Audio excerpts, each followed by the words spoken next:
The other customers didn't know was that silent death had walked among them, and only the dead had ever seen her coming. Lay a tattoo that only the highest-ranking military officials would recognize, a mark of honor so rare that achieving it at her age should have been impossible. But Elena had never been bound by conventional limitations. At 34, Elena Martinez moved through the aisles like a predator in silk, and her amber eyes held secrets that could topple governments. Welcome to Quiet Tales Studio. From which corner of the world are you watching today? The morning fog clung to the streets of Riverside as Elena made her monthly pilgrimage to Murphy's military surplus. It wasn't necessity that drove her here. Her bank account could afford much better. It was ritual, comfort, and the ghost of who she used to be. At 34, Elena had mastered the art of controlled magnetism. She was impossible to ignore, yet somehow untouchable.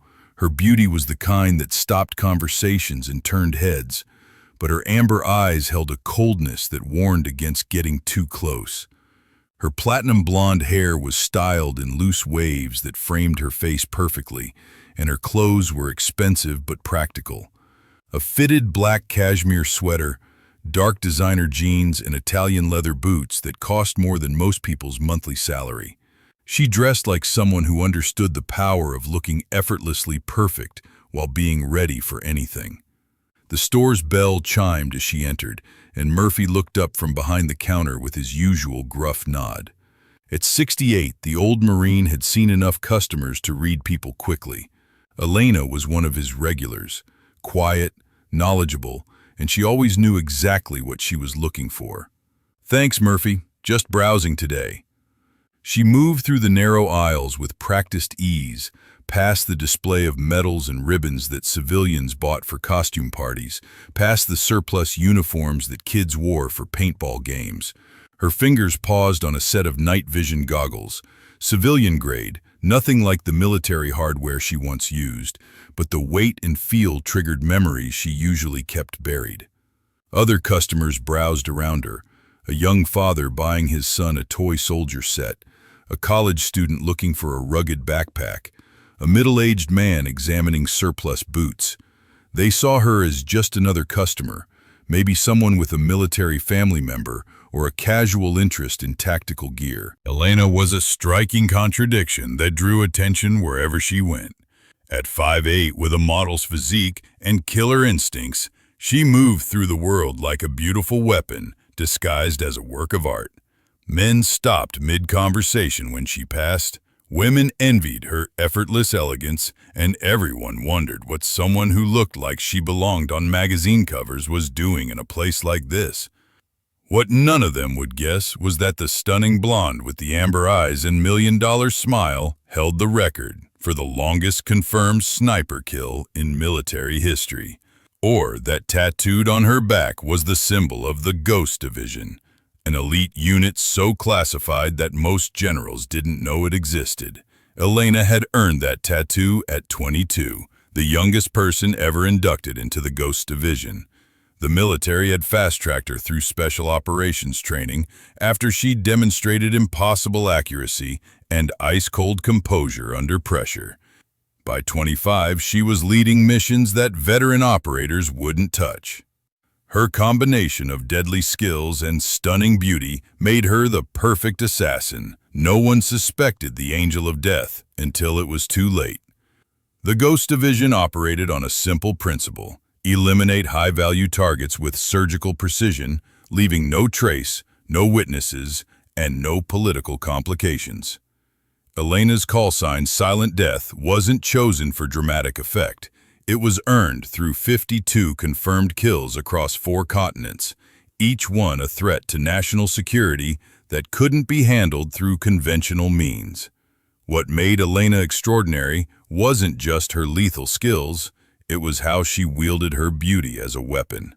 She could infiltrate high society galas, seduce arms dealers, and walk through enemy territory disguised as a lost tourist. Her stunning appearance was the perfect camouflage. No one suspected that someone who looked like a supermodel could be the most dangerous person in the room. Her specialty was impossible shots under impossible circumstances. the kind that other snipers called fantasy. Targets at extreme range, through multiple barriers, in adverse weather conditions, all while maintaining her cover as just another beautiful woman in the wrong place at the right time. Her record kill was 2,847 meters in the mountains of Afghanistan, a shot that physics said was impossible, but Elena had never been good at accepting limitations. The tattoo ceremony had been conducted in a secure facility outside Quantico. Only 5 people were present: Elena, the commanding officer, the tattoo artist, who held the highest security clearance possible, and 2 witnesses whose names she never learned. The entire process was filmed for classified records. Then the footage was locked away in a vault that required 3 separate codes to access. 12 years later, Elena wondered how many of those 8 were still breathing, and whether her beauty had become more of a curse than a gift in civilian life. She'd left the Ghost Division at 29, officially due to a training accident that damaged her shoulder. In reality, she'd been compromised during a mission in Monaco, her cover as a wealthy socialite blown when a target recognized her from a previous operation. The psychological evaluation afterward recommended retirement, citing operational stress factors and concerns about her increasing visibility in elite circles. If you're enjoying Elena's story, hit that subscribe button. We have more incredible tales of hidden heroes coming your way. Elena was examining a set of tactical gloves when she heard the voice that changed everything. She was impossible to miss. Every person in the store had noticed the stunning blonde, who moved through the aisles with the grace of a dancer and the focus of a predator. Other customers tried to catch her eye, but Elena had perfected the art of looking approachable while remaining completely untouchable. "I'll take those surplus MREs, the whole case." The voice was crisp, authoritative, with the particular cadence that came from years of giving orders that were never questioned. Elena didn't turn around immediately. Years of training had taught her to gather information before reacting. Through her peripheral vision, she saw him, tall, early 50s, silver hair cut in a precise military fade. His civilian clothes were expensive but practical, the kind of outfit worn by someone who'd earned the right to dress down, but couldn't completely shed their military bearing. Most telling were his hands, clean, well-maintained, but with calluses in specific places that only came from extensive weapons training, and on his right wrist, barely visible beneath his jacket cuff, was the edge of a tattoo. "General Richardson," Murphy said with obvious respect. "Didn't expect to see you in here." "General." Elena's blood ran cold. If a general was shopping at Murphy's instead of using military suppliers, he was either on vacation or trying to stay under the radar. Either way, his presence complicated her peaceful morning routine. "Just passing through town," the general replied. "Figured I'd pick up some supplies before heading back to Washington." Elena kept her head down, focusing intently on the gloves as she calculated exit strategies. The front door was 15 feet away, but she'd have to pass directly in front of the general. The back exit was through the storage room, but Murphy kept it locked. She was so focused on escape routes that she didn't notice the general moving toward her section of the store until he was standing right behind her. "Excuse me," he said politely. "Could you hand me those binoculars on the top shelf?" Elena's height put the binoculars just within her reach. She stretched up to grab them, and as she did, her jacket rode up slightly, exposing a small portion of her lower back. It was less than an inch of skin, visible for maybe 2 seconds, but it was enough to reveal the bottom thorns of her tattoo, a design that was unmistakable to anyone who knew what to look for. The general's hand froze halfway to accepting the binoculars. Time seemed to stretch as General Richardson stared at that small glimpse of ink. Elena handed him the binoculars with steady hands, but her mind was racing through possibilities. Had he seen it? Did he recognize what it meant? Should she run? "Thank you," the general said, his voice carefully neutral, but his eyes had changed, and Elena caught the subtle shift in his posture. He knew. "You're welcome," she replied, keeping her voice light and disinterested. She turned to walk away, but his next words stopped her cold. "Nice weather we're having for November." It was a seemingly innocent comment, but Elena recognized it immediately. It was a code phrase used by Ghost Division handlers to identify active agents. The correct response would confirm her status and initiate contact protocols. Elena turned back to face him, her civilian mask slipping just enough to let her military bearing show through. "Weather's been unpredictable lately. Hard to know what's coming." The general's eyes widened slightly. The response she'd given was close to correct, but not quite right. It was the code for a retired agent, someone who was out of the game, but still bound by their oaths. "I think we should continue this conversation somewhere more private," he said quietly. Murphy was busy with another customer, and the store's other occupants were absorbed in their own browsing. But Elena knew that conversations like this belonged in secure locations, not public spaces. "There's a coffee shop 2 blocks down," she said. "Rosie's Diner. I'll be there in 10 minutes. The general nodded. 10 minutes. Elena left the store without buying anything, her mind racing as she walked through the crisp November air. In 10 minutes, her carefully constructed civilian life might come crashing down, but there was no avoiding it now. When a general who knew about the Ghost Division wanted to talk, you talked. What do you think General Richardson wants with Elena? Share your theories in the comments, and don't forget to hit that like button if you're enjoying this story of hidden valor. Rosie's Diner was a throwback to the 1950s, complete with red vinyl booths and a jukebox that actually worked. Elena chose a booth in the back corner. "Mind if I join you?" he asked, though they both knew it wasn't really a question. "Please." Elena gestured to the seat across from her. The waitress, a woman in her 60s with kind eyes and a coffee-stained apron, approached their table. "What can I get you folks?" "Coffee, black," the general said. "Same," Elena added. When the waitress left, they sat in silence for a moment, each taking the measure of the other. Finally, the general spoke. "I'm General Marcus Richardson, currently assigned to Special Operations Command, and you're Elena Martinez, formerly Agent Silent Death of the Ghost Division." Elena's expression didn't change, but inside, her carefully maintained composure cracked slightly. "I don't know what you're talking about. Your tattoo says otherwise." The general leaned forward slightly. "I've only seen that particular design 12 times in my career. Each time, it was on the back of someone who'd earned the right to wear it through extraordinary service to their country." The waitress returned with their coffee, and both Elena and the general smiled and thanked her, as if they were having a normal conversation. When she left, the general continued. "The Ghost Division was disbanded 3 years ago. The official records were destroyed, the personnel scattered, and the program was buried so deep that most people who knew about it have convinced themselves it never existed." Elena sipped her coffee, saying nothing. "But I remember," the general continued. "I remember operations that saved thousands of lives.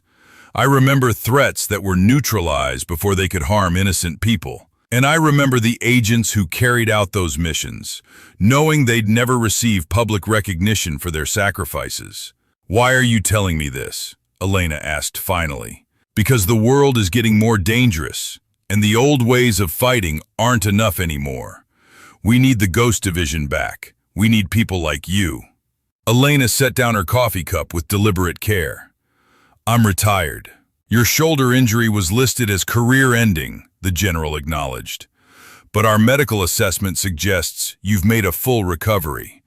Your civilian life has been unremarkable.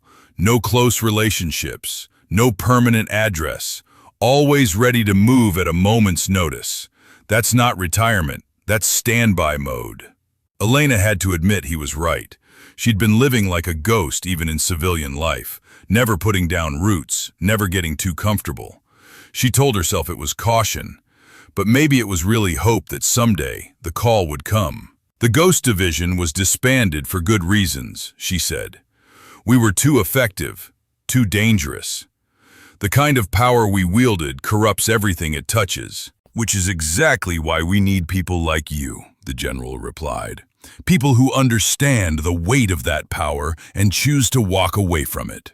The new threats we're facing: cyber warfare, biological weapons, terrorists with state-level resources. They require surgical precision. The old methods of overwhelming force create too much collateral damage. Elena looked out the diner window at the quiet street beyond. A normal American town on a normal Tuesday morning.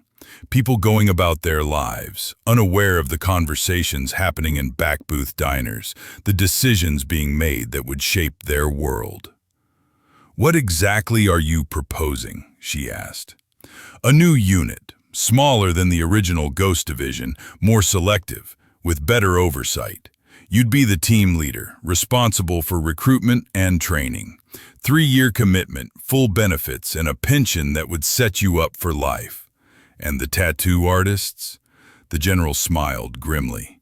Still on the payroll, still sworn to secrecy, still the only person authorized to ink the mark of the ghost. Elena felt something stirring inside her that she'd thought was dead. Purpose. For 5 years, she'd been drifting through civilian life like a spirit haunting places she'd never truly belonged. The monthly trips to Murphy's, the tactical gear she'd never use, the skills she practiced in secret, all of it had been preparation for a moment like this. I need time to think about it, she said. Of course, but Elena, the general reached into his jacket and pulled out a sealed envelope. This contains details about the current threat assessment. Read it, and you'll understand why we can't wait much longer for an answer. Elena took the envelope, feeling its weight. Once she opened it, there would be no going back to her quiet life of anonymity. One more thing, the general said as he stood to leave. Your record kill. 2,847 meters in Afghanistan. The target was Ahmad Qasim, a bomb maker responsible for 17 attacks on coalition forces. You saved dozens of lives with that shot. Elena looked up sharply. That information was classified at the highest levels. How do you know about that? Because I was the ground commander for that operation. I was one of the soldiers whose life you saved. The general placed money on the table for the coffee. Think about the offer, Elena. Your country needs silent death to walk among the living once more. Elena sat alone in the diner for another hour, the sealed envelope burning in her jacket pocket like a coal. Around her, life continued its normal pace. The waitress refilling coffee cups, the cook flipping burgers, customers coming and going with their everyday problems and concerns. Finally, she opened the envelope. The first document was a threat assessment that made her blood run cold.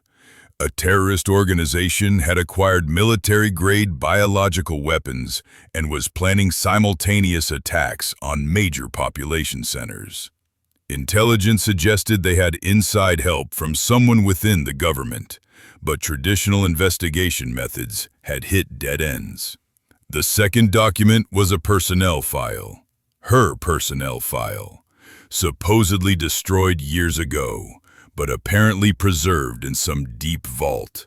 Her photo stared back at her, younger, harder, with eyes that had seen too much, but hadn't yet learned to doubt. The final document was a list of names, her old Ghost Division teammates, with their current status marked beside each one. KIA, missing in action, killed in training accident, suicide. Of the original 12 agents, only 3 were still alive, and Elena was the only one still considered operational. She closed the file and stared out the window again. Somewhere out there, people were planning to kill innocent civilians on a massive scale. Traditional law enforcement would be too slow, too visible, too constrained by legal procedures. By the time they gathered enough evidence to act, thousands would be dead.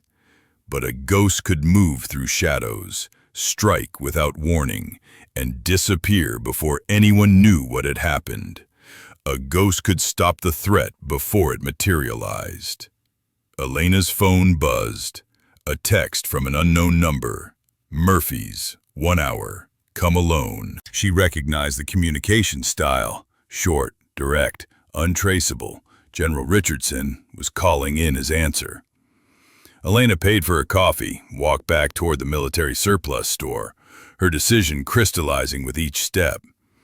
She'd spent 5 years pretending to be someone else, but the truth was that Elena Martinez, civilian, was the fake identity. Silent Death was who she really was. The question wasn't whether she would return to service. The question was whether she was ready to embrace the part of herself she'd been hiding. Murphy's store was closed when Elena arrived, but the front door was unlocked. She found General Richardson waiting in the back room, along with someone she didn't expect. A woman in her early 30s with the kind of scars that came from surviving explosions. "Elena Martinez," the general said. "Meet Captain Sarah Chen, formerly of Army Intelligence. She'll be your second in command, if you accept the position." Captain Chen stepped forward and extended her hand. "I've read your file, ma'am. It's an honor." Elena shook her hand, noting the firm grip and the subtle way Chen positioned herself to keep both the general and Elena in her peripheral vision. Good instincts. Sarah was invaluable in tracking down the biological weapons threat, the general continued. She's the one who identified the need for Ghost Division-level intervention. Elena looked between them. "You're both very confident I'm going to say yes." "Because you already have," Chen said quietly. "The moment you opened that file, you made your choice. The question is whether you're ready to stop fighting who you are." Elena felt a smile tugging at her lips, the first genuine smile she'd felt in years. "When do we start?" The general handed her a secure phone. "Your first mission briefing is tomorrow at 0800. Location will be texted to this device. Welcome back to the shadows, Silent Death." As Elena left the store, she felt the weight of her old life falling away like a discarded disguise. Tomorrow, she would begin the process of recruiting and training a new generation of ghosts. Tomorrow, she would step back into the world of impossible missions and necessary shadows. But tonight, she had one more stop to make. Elena drove to a tattoo parlor on the other side of town, a clean, professional establishment that stayed open late. She'd called ahead, and the artist, a former Marine with steady hands and a security clearance, was waiting for her. "I need some work done on an existing piece," she told him. In the private room behind the main shop, Elena removed her jacket and shirt, revealing the Ghost Division tattoo that had defined her for so long. The skull with crosshairs for eyes, the thorns, the Latin phrase, all of it exactly as it had been 12 years ago. "What kind of work?" The needle buzzed to life, and Elena felt the familiar sting of ink entering skin. But this time, it didn't hurt. This time, it felt like coming home. 6 months later, Elena stood on the roof of a building in Prague, her rifle trained on a window 1,200 meters away. Through her scope, she could see the bomb maker who'd been supplying weapons to terrorist cells across Europe. In 30 seconds, he would step into her crosshairs, and the world would become slightly safer. Her earpiece crackled with Captain Chen's voice. "Ghost 1, this is Ghost 2. Target is mobile, heading your way. Copy, Ghost 2. I have eyes on." The bomb maker appeared in her scope exactly when intelligence had predicted.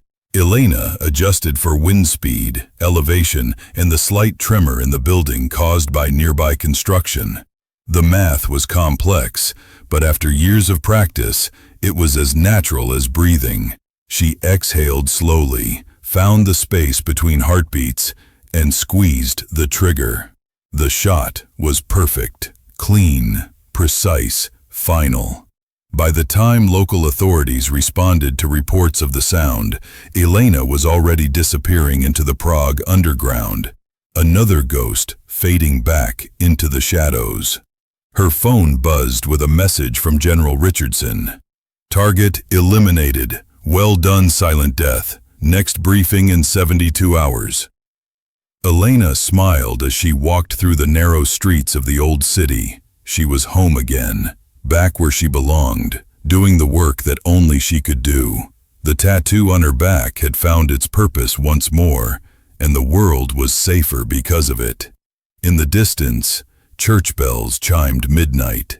Somewhere in the darkness, other ghosts were moving through shadows, protecting people who would never know their names or their sacrifices. Death was watching, death was waiting, and when the time came, death would be ready. Thank you for joining us for another story from Quiet Tales Studio. If you enjoyed Elena's journey from civilian life back to the shadows, please let us know your thoughts in the comments below. What do you think her next mission will be? From which part of the world are you watching this tale unfold? Don't forget to subscribe for more stories of hidden heroes and extraordinary lives. Until next time, remember, the most important stories are often the ones that can never be fully told.